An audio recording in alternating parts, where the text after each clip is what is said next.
Hello friends, எல்லோரும் எப்படி இருக்கீங்க? கண்டிப்பாக நல்லா இருப்பீங்க நம்புகிறேன்.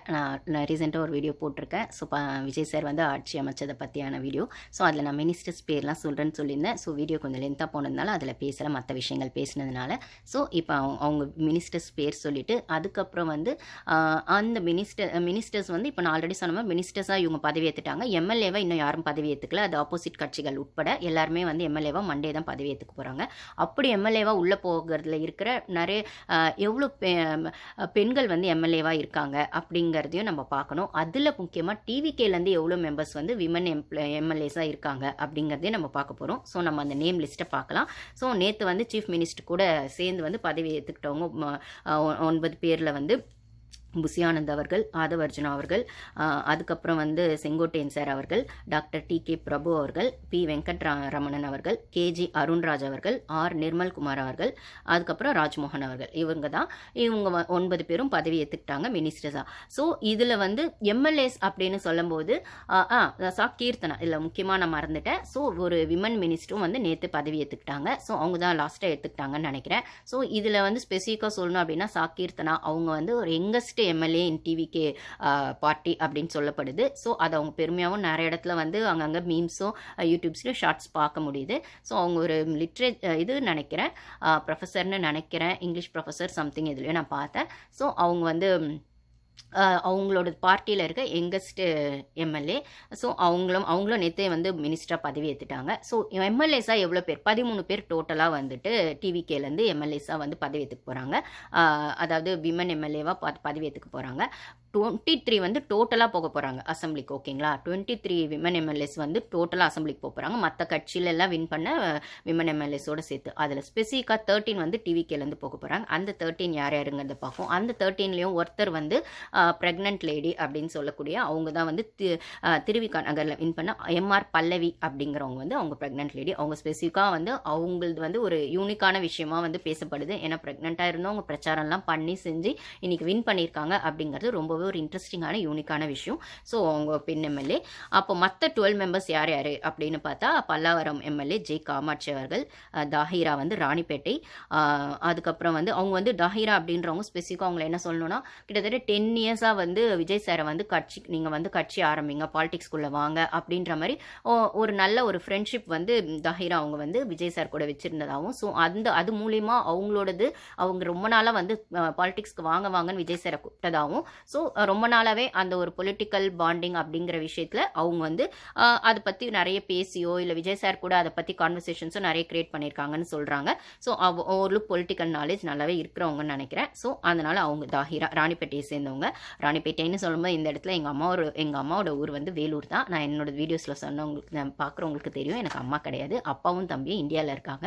ஸோ எங்களோட அம்மா ஊர் வந்து வேலூர் தான். நாங்கள் ராணிப்பேட்டை தாண்டி தான் அங்கே போகணும். ராணிப்பேட்டை ஸ்டாப் எனக்கு ஞாபகம் வந்துச்சு. ஸோ அவங்க பேர் தாஹிரா. சிந்து வந்து அவங்க வந்து ஒரு இங்கிலீஷ் டீச்சரு. அவங்க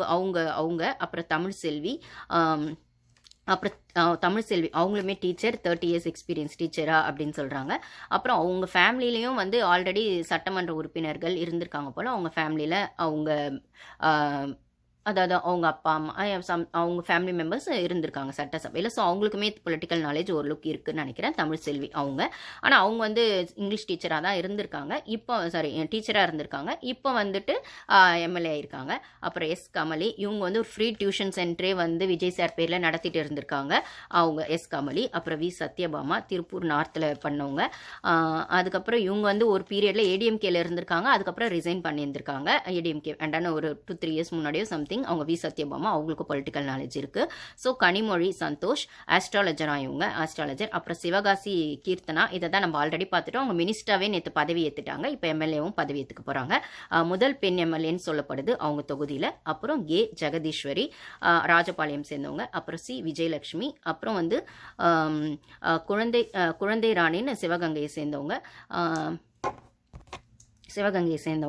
குழந்தை ராணி. அப்புறம் சத்யா டீச்சர். இவங்க நம்ம நிறைய வந்து இதில் என்ன பார்க்க முடியுதுன்னா நிறைய படித்தவங்க கிராஜுவேட்ஸ் வந்து நம்மளால் டிவிகே மெம்பர்ஸில் பார்க்க முடியுது. இதில் நிறைய கிராஜுவேட்ஸ் இருக்காங்க, டாக்டர்ஸ் இருக்காங்க, அப்புறம் ஐடி ஃபீல்டில் சேர்ந்தவங்க இருக்காங்க, அதுக்கப்புறம் இன்ஜினியர்ஸ் அதுதான் இவங்க இருக்காங்க. ஸோ ஸ்பெசிஃபிக்காக பார்த்தோன்னா டிவிக்கு மெம்பர்ஸில் இருக்கவங்க இன்ஜினியர்ஸ் 22 மெம்பர், இது நான் இன்ஸ்டாலேருந்து எடுத்தேன் இந்த டீட்டெயிலு.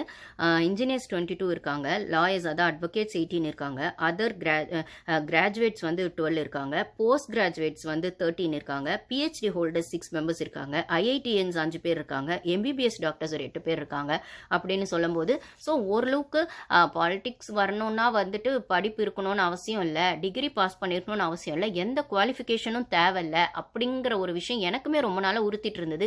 எல்லா ஃபீல்ட்லையுமே ஓரளவுக்கு படிச்சிருக்கவங்களா வேணும், படிக்க தெரிஞ்சவங்களா வேணும், இல்லை ஓரளவுக்கு டிகிரி முடிக்கலனாலுமே ஒரு 4 வாரத்தை படிக்க தெரிஞ்சவங்களா இருக்கணும் அப்படிங்கிறது எல்லா போஸ்டிங்லையும் எல்லா ஃபீல்ட்லையுமே வைக்கும்போது பாலிடிக்ஸ் அப்படிங்கிற விஷயம் வந்து ஜனங்களை வந்து இன்னும் அவேர்னஸ் ஆக்கிறதுக்கோ இல்லை ஜனங்களுக்கான விஷயங்களை மாற்றி யோசிக்கிறதுக்கான விஷயங்களும் ஜனநாயகத்துக்கு உட்பட்டு சில விஷயங்களை பண்ணும்போது அது நாட்டுக்கும் வீட்டுக்கும் நல்லதுமா அமையறதுக்கான நலத்திட்டங்களையும் போடும்போது அவங்களுக்கு கொஞ்சம் படிப்பறிவு இருந்தால் நல்லா இருக்கும்னு யோசிக்கிற இடத்துல இவ்வளோ அட்லீஸ்ட் ஒரு டிகிரியாச்சும் முடிச்சிருக்கணும், இல்லைனா வந்து ஓரளவுக்காவது வந்துட்டு ஒரு வந்து சொசைட்டி பற்றின நாலேஜ் இருக்கணும், இல்லை அவங்க ஏரியாவில் என்ன தேவைப்படுது அந்த ஏரியாக்கான விஷயங்கள் என்னன்னு அவங்கவுங்க தொகுதி பற்றின புரிதலாவது இருக்கணும் அப்படின்னு சொல்லும்போது முக்கியமாக அதை வந்து எக்ஸிக்யூட் பண்ணுறதுக்கான எக்ஸிக்யூஷன் நாலேஜ்னு சொல்லும்போது அதை வந்து ப்ராக்டிக்கல் நாலேஜ்னு சொல்லும்போது அந்த இடத்துல படிப்பறிவு அப்படிங்கிறது எல்லாருக்கும் அத்தியாவசியமாக இருக்கணும்னு சொல்லும்போது பாலிடிக்ஸ்குள்ளே வர்றதுக்கு மட்டும் எந்த குவாலிஃபிகேஷனும் இல்லை, யார் வேணால் வந்துட்டு கத்தி எடுத்தவங்களாம் தண்டல்காரன்னு சொல்லுவாங்க, அந்த மாதிரி வந்து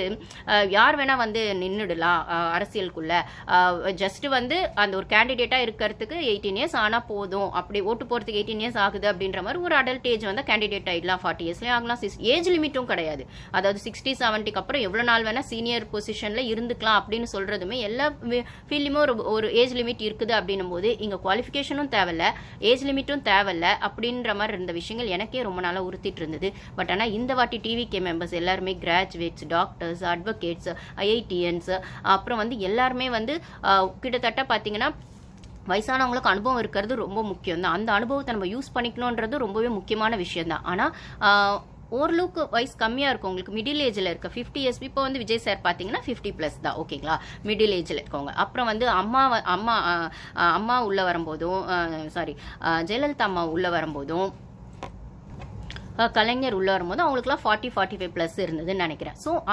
அதுக்கப்புறமா வந்து இப்போ வந்து ஓரளவுக்கு எங்கன் எனர்ஜெட்டிக்காக நம்மளால வந்து விஜய் சாரை பார்க்க முடியுதுன்னு சொன்னாலுமே அவரோட கேண்டிடேட்ஸுமே அந்த ஒரு எங்க எனர்ஜெட்டிக்காக எல்லாருமே 50 கீழே இருக்கவங்க நிறைய பேர் இருக்காங்க, 40 கீழே இருக்கவங்க. இப்போ பார்த்தீங்களா கீர்த்தனா, நான் சொன்ன மாதிரி கீர்த்தனா அவங்களுக்கு வந்து 29 இயர்ஸ் தான் அப்படின்னு சொல்கிறாங்க. அப்புறம் நிறைய பேர் வந்து 40+க்குள்ளே இருக்காங்க, அப்புறம் 40க்கு கீழே இருக்கவங்க இருக்காங்க, 35+ல இருக்காங்கன்னு சொல்லும்போது அவங்களுக்கான எனர்ஜி வேற லெவலில் இருக்கும், இல்லை தாட்ஸ் வந்து புதுவிதமாக இருக்கும். அந்த தாட் ப்ராசஸ் வந்து தமிழ்நாட்டில் ஒரு புது மாற்றத்தை கொண்டு வரதுக்கோ இல்லை அரசியலில் ஒரு புது மாற்றத்தை கொண்டு வரதுக்கான ஒரு ஐடியாலஜி கொடுக்கறதுக்கான விஷயங்களாக அமையும் அப்படின்னு சொல்லும்போது